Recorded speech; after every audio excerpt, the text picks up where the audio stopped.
तो hello friends, welcome back to our channel. काफी days के बाद हम अपनी सीरीज को दोबारा से कंटिन्यू कर रहे हैं। तो आज हम अपने जहां से पॉइंट छोड़ा था वहीं से स्टार्ट करेंगे।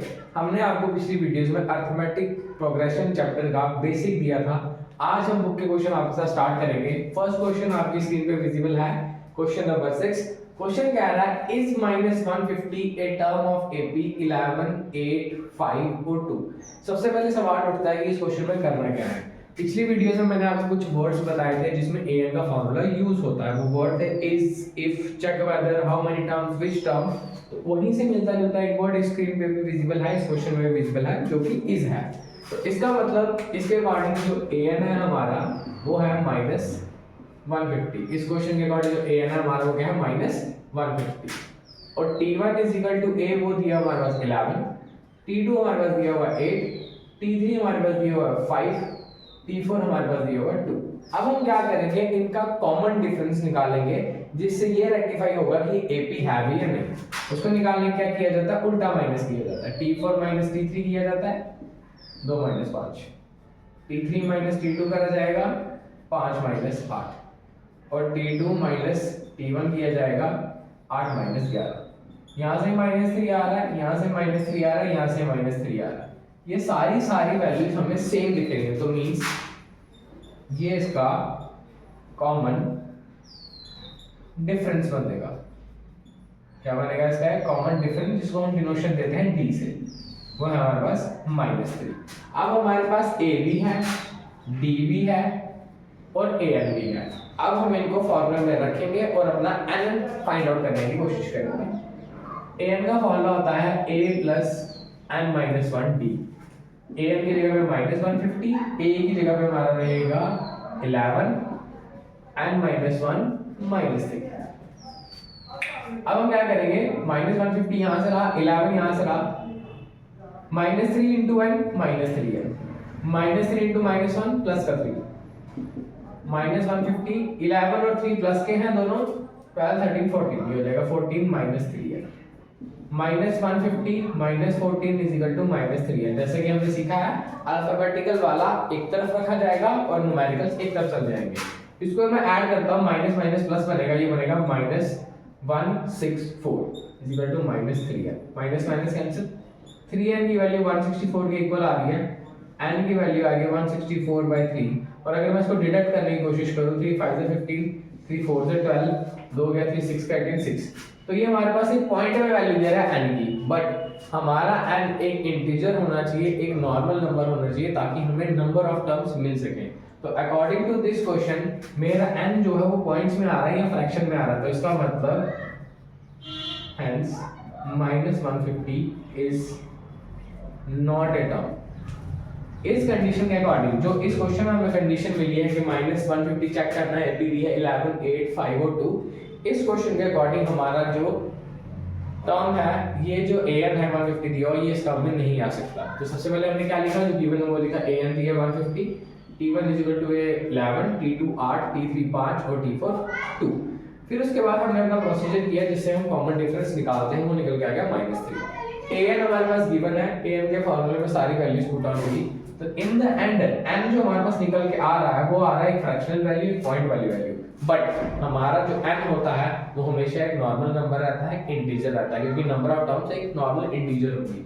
तो जब भी ऐसा कुछ हो कि आपका n फ्रैक्शन में आए या पॉइंट्स में आए, तो जो an उसने दिया है वो उस टर्म्स का, उस AP का वैल्यू नहीं है। तो ये था आपके सामने क्वेश्चन नंबर 6।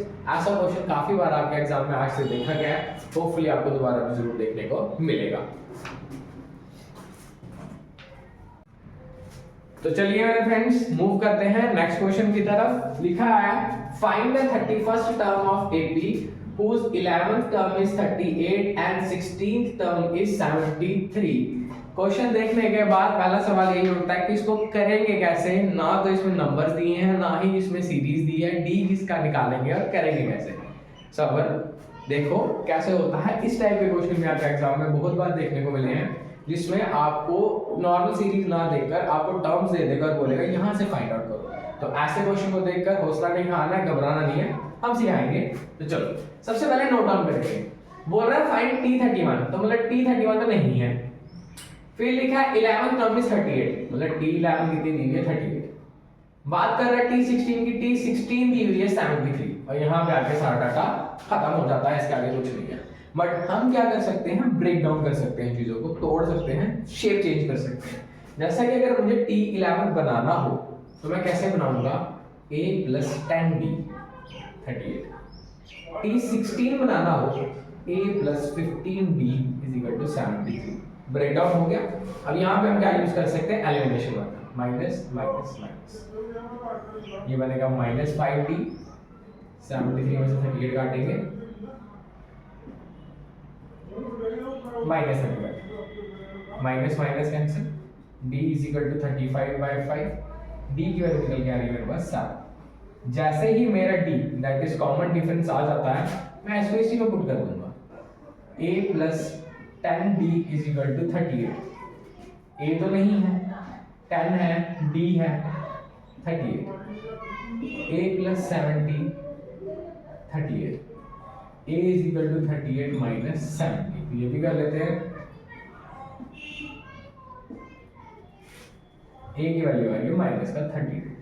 तो अब हमारे पास दोनों चीजें आ गई हैं, A भी आ गया है और D भी आ गया है। ये हमने कैसे फाइंड आउट किया, हमने पता है कि जो टर्म्स हमने देकर रखी हैं इसने T11 और T16 ये टूटेंगी भी। ब्रेक डाउन करने का कोई तरीका है, मैंने ब्रेक डाउन किया, A + 10D = 38, A + 15D = 73। दो इक्वेशंस दिख रही हैं सामने, हमने थर्ड चैप्टर में पढ़ा, इक्वेशंस को हम एलिमिनेट कर सकते हैं, सब्स्टिट्यूट कर सकते हैं।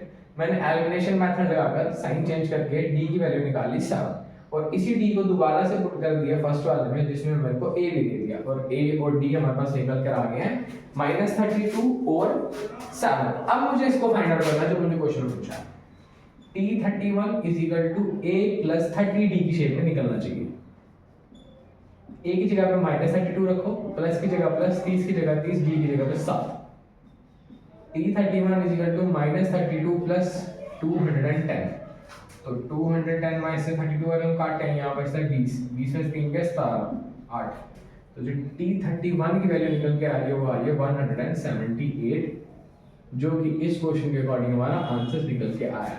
तो आज के बाद जब भी कोई सीरीज ऐसी मिले जिसमें आपको दो टर्म्स दे रहा है सीधी सीधी, आपको फुल सीरीज नहीं दे रहा नंबर्स में, और बोले कि यहाँ से क्वेश्चन सॉल्व करो, आपको उन दो टर्म्स को पहले ब्रेक डाउन करना है। ब्रेक डाउन करने का तरीका होता है A + A कम करके D लिखना है। जैसे T11 पूछा था, A + A कम किया 10, D। 16 पूछा है, A + A कम किया आगे 15, D साथ में। आपको दोनों इक्वेशंस को लिखकर एलिमिनेट करना है, वो आपको D दे देगा। उसके बाद आप उसको किसी भी इक्वेशन में रखेंगे, वो आपको A दे देगा। बाकी अकॉर्डिंग टू क्वेश्चन आपसे जो भी सवाल पूछा होगा आपका इजीली निकल जाएगा। बट कभी भी ये देखकर घबराना नहीं है कि इसमें नंबर वाली सीरीज नहीं दी है जैसे पिछले क्वेश्चन में थी। तो अपने ऊपर भरोसा रखें, सीरीज को फॉलो करें। क्वेश्चन किस अकॉर्डिंग हमें अपना सॉल्व करने का तरीका बदलना पड़ता है। जब टर्म्स नहीं है तो माइनस करके निकालेंगे, और अगर नहीं दी है, नॉर्मल सीधा सीधा दिया है लिखकर कि ये टर्म ये है, ये टर्म ये है, तो हम उसको कैसे सॉल्व करेंगे, इक्वेशन बनाकर एलिमिनेट करके। तो ये क्वेश्चन था आपके बुक का क्वेश्चन नंबर 7। होपफुली ऐसा सेम डिटो आपके पेपर में भी देखने को मिले और एग्जाम्स में भी देखने को मिले अपकमिंग, और आप उसको अच्छे से हैंडल कर पाए। तो hello friends, let's move to next question. पिछले क्वेश्चन में जो कंसेप्ट सीखा है उसी क्वेश्चन को अब हम इंप्लीमेंट करने की कोशिश करेंगे। सबसे पहले आप ट्राई कीजिए वीडियो को पॉज करके इसको सॉल्व करने की, अगर नहीं होता है फिर देखिए हम कैसे करते हैं। सबसे पहले लिखा है, find if the third term and the ninth term of AP are 4 and -8। Question की रीडिंग अगर हम ले रहे हैं तो पहले उसने बात की है थर्ड टर्म की, फिर बात की है नाइन्थ टर्म की, मतलब T3 की बात कर गया और T9 की बात कर गया। और पहला नंबर उसने 4 लिखा है तो पहला इसको जाएगा, दूसरा इसको जाएगा। ये हो गया हमारे पास पहले से हमें देख रहे हैं। और फिर बोल रहा है विच टर्म मतलब an, वो निकालना है हमें 0 के बराबर। Which term of this AP 0, which term में फॉर्मूला किसका लगता है, an का, और an हमारे पास 0 है। इतना सा डाटा है, 3 चीजें दी हैं और हमने पूरा क्वेश्चन सॉल्व करना है। सबसे पहले अगर सीरीज दी होती जैसे 2 4 6 8 तो माइनस करके निकल जाता, बट यहाँ पर डायरेक्ट टर्म्स दे गया, और डायरेक्ट टर्म्स की चीजें पिछले क्वेश्चन में करवाई गई हैं कि ब्रेक डाउन करेंगे। पहले ब्रेक डाउन करेंगे T3 का, ये बनेगा A + 2D। फिर ब्रेक डाउन करेंगे T9 का, A + 8D -8 बन के आ रहा है। तो यहाँ तक की कहानी होपफुली सबको समझ में आ गई होगी कि जब डायरेक्ट टर्म्स देता है तो हम उसको क्या करते हैं, ब्रेक डाउन करते हैं, ओपन करते हैं, तोड़ते हैं। तो ज्यादा कलरफुल हो गया है। तो अब हम क्या करेंगे, इनको सॉल्व करेंगे एलिमिनेशन मेथड से, माइनस माइनस और यहाँ पे आएगा प्लस, ये दोनों कट गए।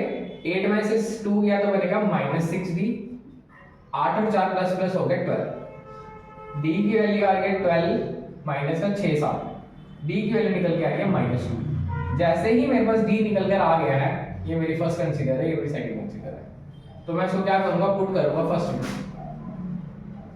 Put in first. फर्स्ट क्या है मेरे पास, a plus 2d is equal to 4, d की वैल्यू -2 डाल दें, a minus 4 is equal to 4, a is equal to 4 plus 4, a की वैल्यू निकल के आ रही है मेरे पास 8। तो अब मेरे पास दोनों मेरे सिपाही तैयार हैं, db और ab, जो मुझे क्या करेंगे, आगे जनरेट में हेल्प करेंगे। आगे का काम बोल रहा है an 0 होना चाहिए, तो चलिए an 0 करके देखते हैं।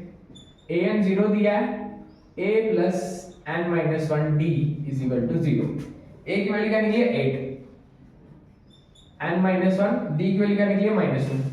साइंस का बहुत ध्यान रखना है, 8 की जगह 8, ये बनेगा -2n, यहाँ से मल्टीप्लाई होगा बनेगा +2 इज इक्वल टू 0, 8 और 2 हो गए 10, -2n is equal to 0, 10 is equal to 2n, n की वैल्यू 10/2, n की वैल्यू निकल के आ रही है 5। तो इसका मतलब फिफ्थ टर्म इज 0। तो होपफुली आज के बाद अगर आपको ऐसा नॉर्मल क्वेश्चन के अलावा ऐसा क्वेश्चन देखने को मिले जिसमें आपको डायरेक्ट टर्म्स दी गई हैं, जैसे t3 दी है, t9 दी है, t20 दी है, कुछ भी दिया है, उसको पहले आप अच्छे से समझेंगे, ब्रेक डाउन करेंगे, अपना a और d फाइंड आउट करेंगे, और क्वेश्चन निकालने का तरीका वही है जो हमने सीखा है कि if is check whether how many terms which terms, उसमें ये का फॉर्मूला लगता है। अगर कोई भी टर्म निकालने को बोले तो उसमें से a कम करना होता है। एग्जांपल के लिए आपके सामने जैसे t99 बनाना है, तो मैं लिखूंगा a प्लस 98d, 99 से a कम करके d लिखना है और आपका क्वेश्चन सॉल्व हो जाएगा। तो आज हमने आपके साथ अरिथमेटिक चैप्टर के 3 क्वेश्चन सॉल्व करे हैं, जो कि आपके एग्जाम पर्सपेक्टिव से काफी ज्यादा इंपॉर्टेंट है और आपका कंसेप्ट शॉप करने के लिए भी इंपॉर्टेंट है। तो आप इन सीरीज को अच्छे से फॉलो कीजिए and keep following, keep supporting. Thanks for watching.